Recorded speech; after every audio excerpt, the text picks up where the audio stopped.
minority, they are being persecuted, they would have more political power than they have right now in India. And same thing with Pakistan.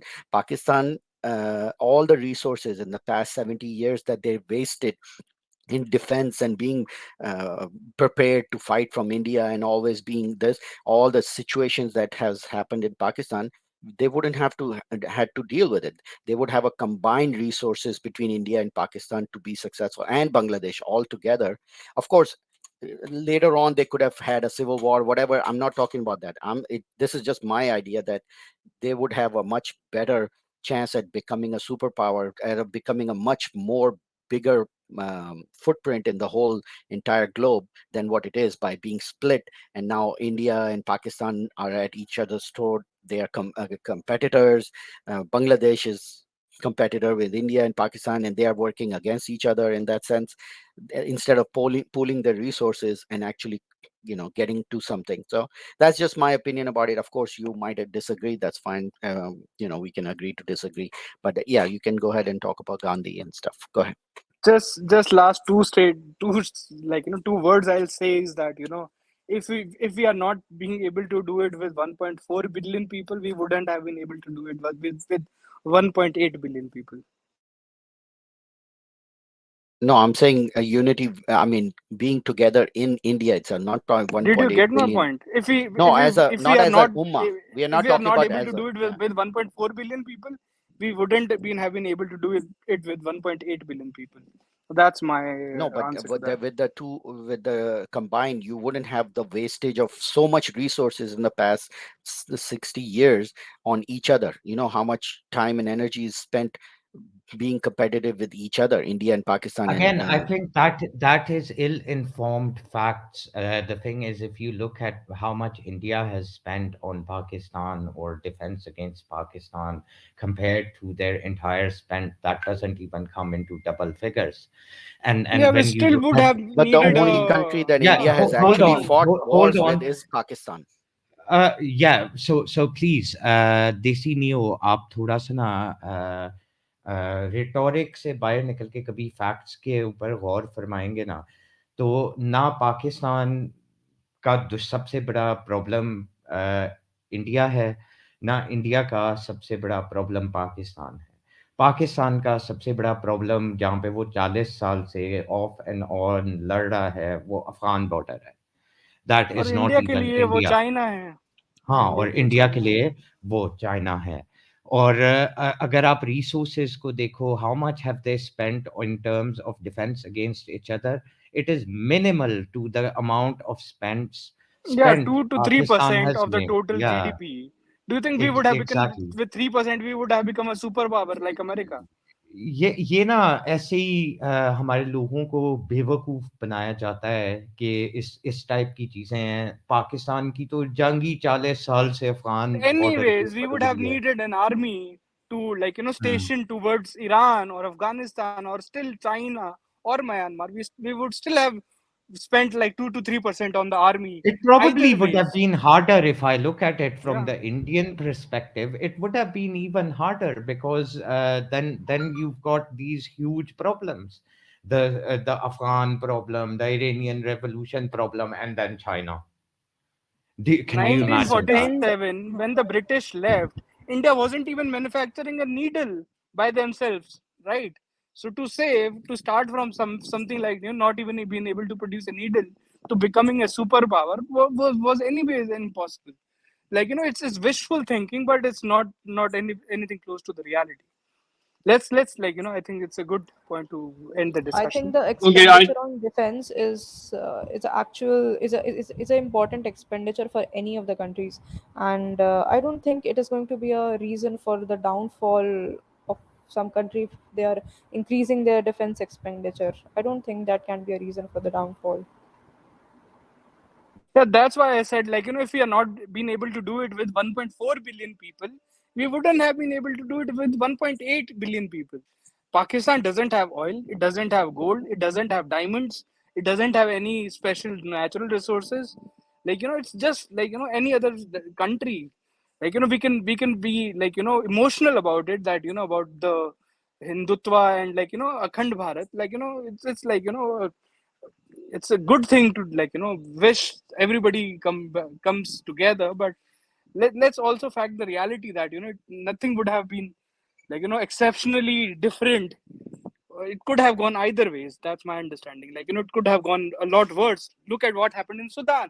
The North Sudan and the South Sudan, they had civil wars. They literally smashed each other's heads because of religion. One were Christians and the other were Muslims. They literally smashed each other's heads. Millions of people died, and today it's one of the poorest countries in the planet. They don't have even drinking water. So it could have gone either way. So let's not say that, it would have been, India would have become superpower, and, like, we would have living peacefully, Hindu Muslim bhai bhai. I think the answer is we would never know. So it could have gone either ways.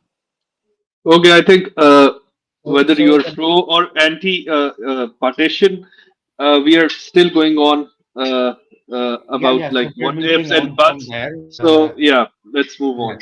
So, Jishaji. so, so the question over here is coming back to the entire situation. It was very interesting. Naimaji got disconnected. She's trying to log in again, but she was the one who raised a few points. Or before that, it was Ishika. Now, the thing is, when, for example, it's said that Gandhi was pro-partition, it is also said that so the partition doesn't occur. Uh, he was very cordial with Jinnah. He wanted to appease him, and as far it is also said by certain segments that Gandhi could not believe that partition occurred, and he said that he is not going to abide by the partition. And as far as he's concerned, he's going to go to both of the divided parts and consider it to be a single country. And apparently, that was something which he was considering a visit to Pakistan or something, and that is when he was kind of killed by, just before that, he was killed by Nathuram Godse. Now, the question is, regardless of all the conspiracy theories on both sides, that he was a appeaser or a proponent of, part and parcel proponent of the entire partition, or he opposed partition.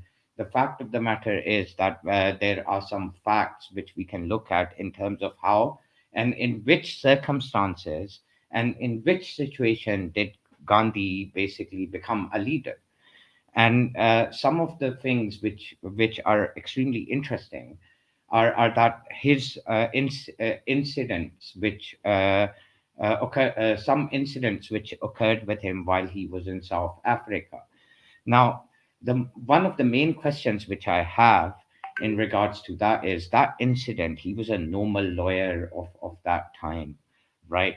And that incident occurred just on a bus. So how comes when Gandhi returns, it was not the time of social media that the stories would have like flourished or everything. There were hundreds of people who went to receive him. Who were those people? Who had told those people that there is a man who is Gandhi, who is coming back from South Africa. He now stands up for his people. He is a activist, and he is your future hero. And God behold, the answer is it was the British press, on behest of whom, none other than the British government. So they had been promoting him for months in terms of highlighting that incident. So by the time Gandhi returned to India, and if you look at the pictures of that time, if you look at the newspaper clippings of that time, he was already made or turned into a hero by the British press. So that is what a lot of people, and that is a hard fact if you think about it, right?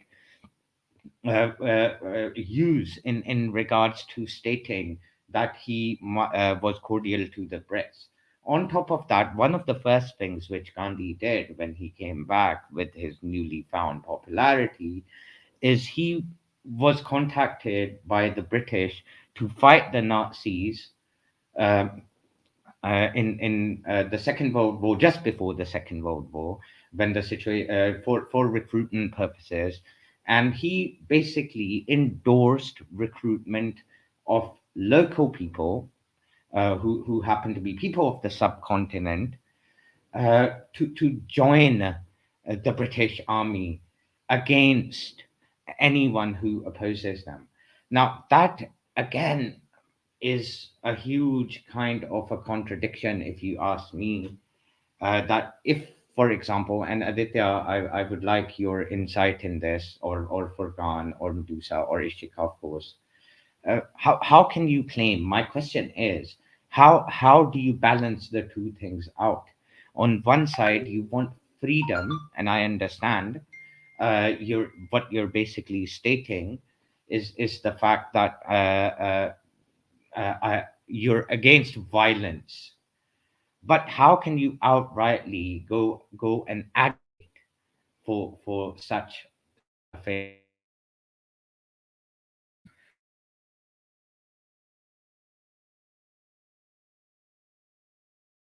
So, so are you saying that he wanted Indians to join the British army because he wanted Indians to work for the British in, like, defense of other superpowers? It could be multiple reasons, like, I am not suggesting that. That is what some other can you, like, I think there's a problem with your internet, Shah. No, there is a problem with his mic. It's muting and unmuting on its own. Unmuting. Shachi, Yeah, can you so it could be try? anything. Like, if you can share any article about it, it could be like, probably he thought that the Britishers were uh, better colonizer than other colonizers, because if you compare the Britishers with the likes of the Japanese, they were horrendous. Like, if you compare them with, like, other even European colonizers, they were at least, like, somewhat better than the others, right? And it could be totally false statement. Like, I don't know. I haven't heard about it, to be very honest with you.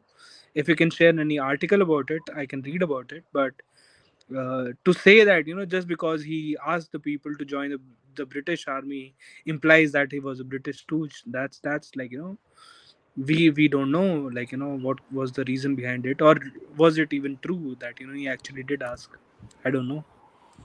I think he was asking that how did Gandhi gained such popularity, because that era was not an Hello, era of. Karan.